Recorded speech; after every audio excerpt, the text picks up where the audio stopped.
Welcome back to Movie Recapped. Today I will show you a drama, horror, mystery film from 2017, titled Radius. Spoilers ahead.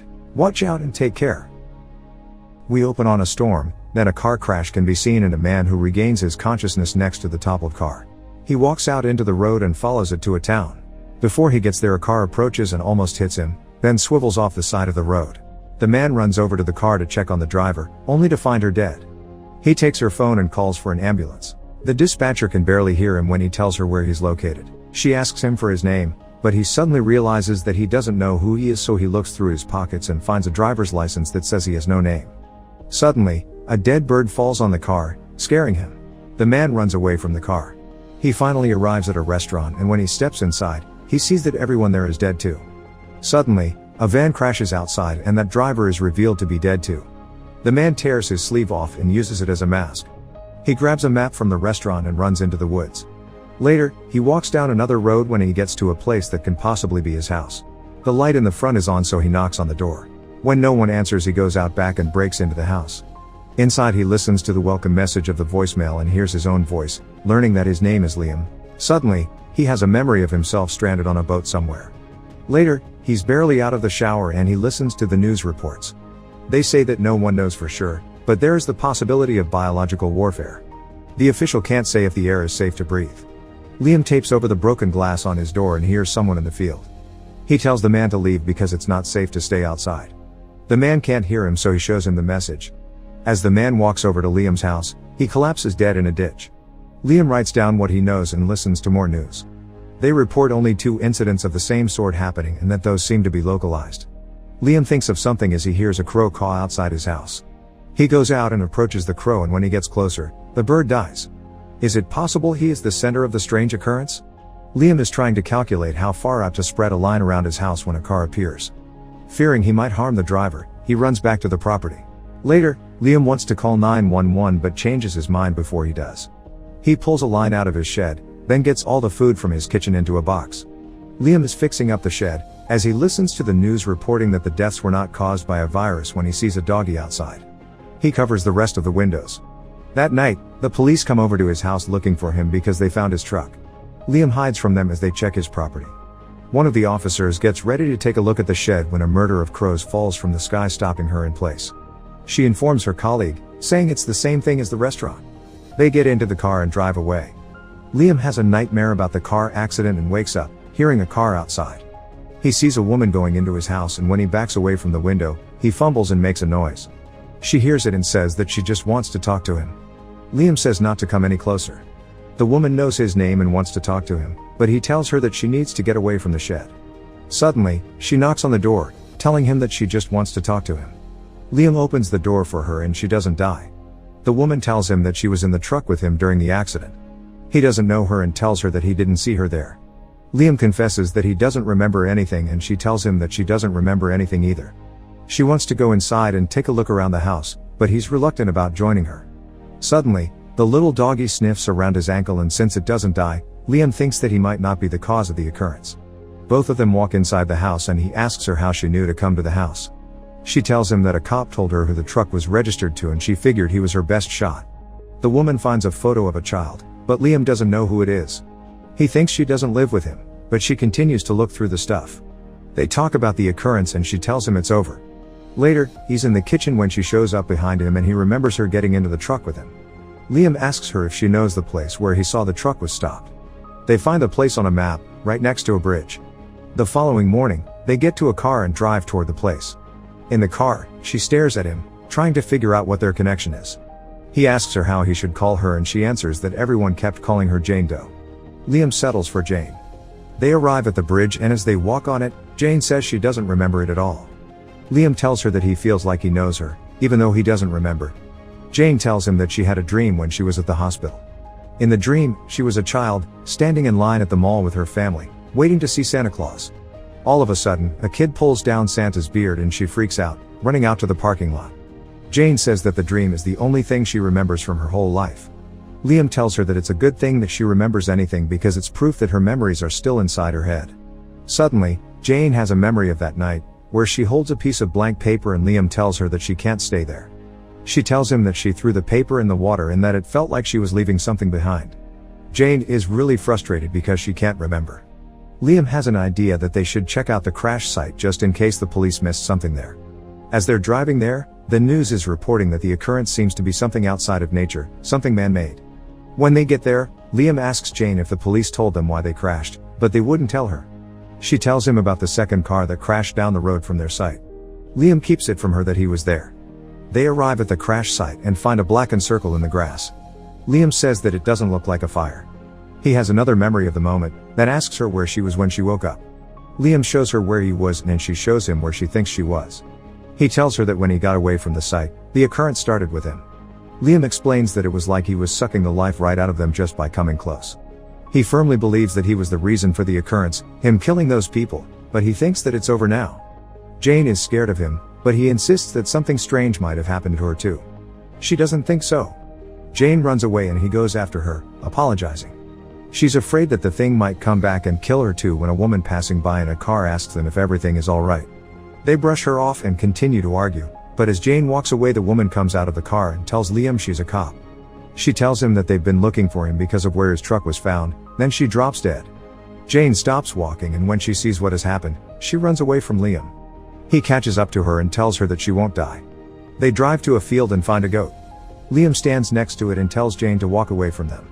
He stops her and she turns, then tells her to back away. Jane takes a few steps and the goat falls down dead. Liam tells her that he's the one doing it, but she's the one stopping it. He thinks they should go to a hospital. Jane is worried that no one would understand. Liam insists and says that they should go to a hospital that is a couple of counties away, where no one is looking for him. He needs to know what is happening to him so he can explain it to the police. Jane says that he should just say that he has trouble remembering so they can give him a CT scan. Before they go in, Liam apologizes for not telling her and Jane says that they're in it together now. The doctor tells him that he should have come to the hospital right away when he has another memory. They take him in for the scan and the technician tells Jane that she has to step outside. The two of them lie that he gets claustrophobic and can't be alone, but the technician doesn't allow it still. Jane asks to go into the booth with her and she agrees to that. They're both looking at the monitor when the scanning process begins. Once Liam and Jane are outside, he asks her if she saw something strange on the monitor, but she says that she wouldn't know even if she did. Liam gets nervous because it's taking them a long time when he notices something on the news and turns the volume up. They're reporting about the cop's death, saying that the person she was on the phone with heard her say Liam's name. The police have found the farmer's dead body on Liam's property as well and have deemed him armed and dangerous. They want to escape the hospital, but see the police is already there, so they backtrack and run into his doctor. He tells him that his scan is clear, that there's nothing with him when Jane pulls him away because she sees the police coming. They run and the officers go after them but lose them in the hallways. Liam gets into an elevator when Jane sees pamphlets about missing people and remembers the paper from the bridge. It was a pamphlet about her. The elevator door closes before she can get inside and they get separated. It begins to move and Jane runs down the stairs following it. Liam tells the people inside that they need to get out of there the moment the doors open. The moment they stop and the doors open, the people run out. Liam waits for Jane but misses her in a heartbeat. She continues running down the stairs. They finally meet on the second floor, but when they see the cops there too, they finally exit the hospital. Later, they arrive at a private property. Jane tells him about what she remembered, that she had a feeling like she couldn't come back to her life. Liam suggests they rest and figure it out tomorrow. They stay in the car on the property. Liam falls asleep and then Jane. He has a nightmare about the night of the crash and wakes up then sees that she has a wedding band on her finger. The following morning, Jane is listening to the news reporting that the police are aware that she was with Liam and that they know her name. She was identified by her husband, who gives a statement at a press conference begging her to come home and saying that he loves her. Jane tells Liam. She thinks they should meet with her husband because he might be able to help her remember and fix their situation. Liam tells her to go and see her husband, but that he'll stay there because it's too dangerous for him to walk around. They argue about it because she's scared that the man saying he's her husband might be the reason why she had gone missing in the first place. Jane eventually convinces him to come with her. They find his address in the phone book and drive over to his house. When he walks outside to take out the trash, they drive up to the house, and when he runs over to them because she recognizes Jane, she tells him to get in the car. Sam recognizes Liam from the news and asks her if everything is alright. Jane tells him just to get in the car if he trusts her. Later, the three of them are in a field. They've told Sam about what has been going on, but he doesn't believe it. Nor does he believe that she doesn't remember who he is. Sam wants to call the police, But Jane tells him that if he doesn't help them, she'll have to go away with Liam. Meanwhile, Liam finds some pigeons and they demonstrate what happens when they're not standing close enough to each other. Sam is scared but agrees to help. He takes them back to his store where they can hide out for a couple of days. Jane tells him that they need to find a scientist to help them and that maybe Sam should act as a middleman. Liam says that first, they need to get rid of the car. Sam knows where he can take it. Sometime later, they listen to the news reports speculating about their relationship. Suddenly, Liam finds the missing persons pamphlet with Jane's face and another name on it than the one her husband gave. Sam arrives at the same time and explains that Jane had a twin sister. She asks what happened to her and Sam tells her about her sister's story in private.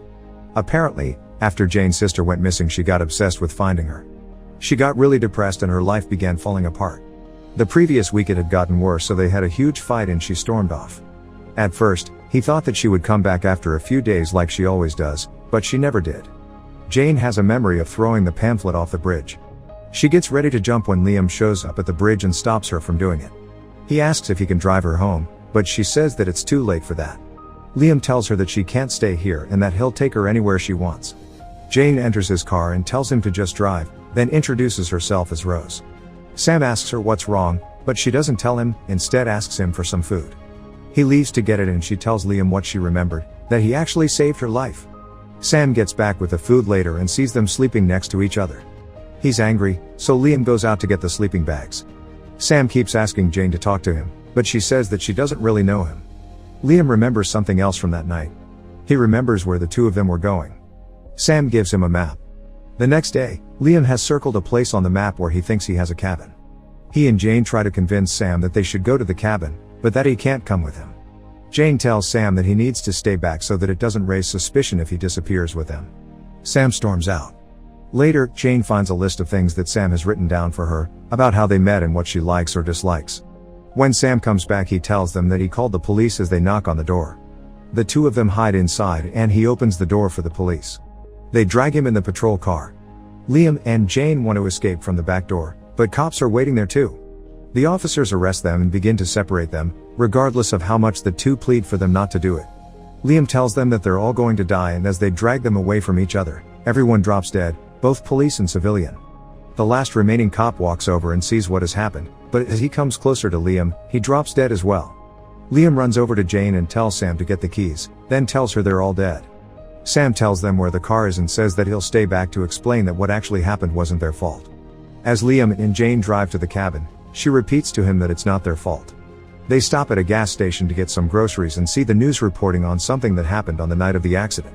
It seemed to be some kind of cosmic event that lasted only for a moment.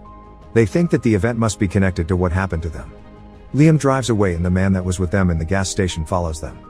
They arrive in the cabin. The following morning, Liam asks the big question that even if they convince other people that the event is the reason for what is happening to them, maybe no one will be able to cure them. If they can't cure him, they'll have to lock them up together. Liam thinks that she doesn't deserve that. Jane says that she wouldn't care. He goes out to take a walk. She stays in the cabin and goes to light a fire when she finds a journal in the fireplace. Liam gets to a lake and gets on a boat. The same one he saw himself in, before. The journal is a scrapbook of missing person pamphlets. Jane gets to the pamphlet of her sister and suddenly remembers something again. During their conversation in the car, Liam says that he recognized her from the pamphlets. Liam remembers something too. He remembers Jane's sister and throwing her dead body in the lake. Jane flips the page of the scrapbook and sees her real name in it. That night in the car, Liam was trying to sedate her while driving. They were struggling for the syringe when the accident happened. Jane runs out of the car and he tells her that she'll never find her or be able to stop him. Suddenly, the cosmic event occurs and binds them together. Back in the present, Liam gets back to shore and vomits. Jane shows up with a shotgun, asking him if it's true. He confirms it and she tells him to get on his knees. She tells him to stop calling her Jane and asks him where her sister is. Jane makes him go inside the lake and get her body, but he stops. She shoots to make him keep going. They come back to the cabin and a few hicks are waiting for them. The men think that he's a terrorist, so they want to beat him up. Liam escapes and when he reaches the point where it begins to happen, Jane tells him to stop. She tells the men to leave so they can stay alive, but they don't listen to her. Liam takes another step and two of them drop dead. Jane runs and the last one shoots her, so Liam runs toward him and kills him. Then he runs over to Jane, sees that she's been shot in the stomach, and then gets her to the car. Liam drives Jane to the hospital and brings her in. Jane is in shock and they need to take her to the operating table quickly, so they wheel her away. Liam stays behind, as she asks for him, panicking about what can happen. He kills himself so no one else has to die. Make sure to subscribe and turn on notifications so you can watch more videos like this. Thanks for watching.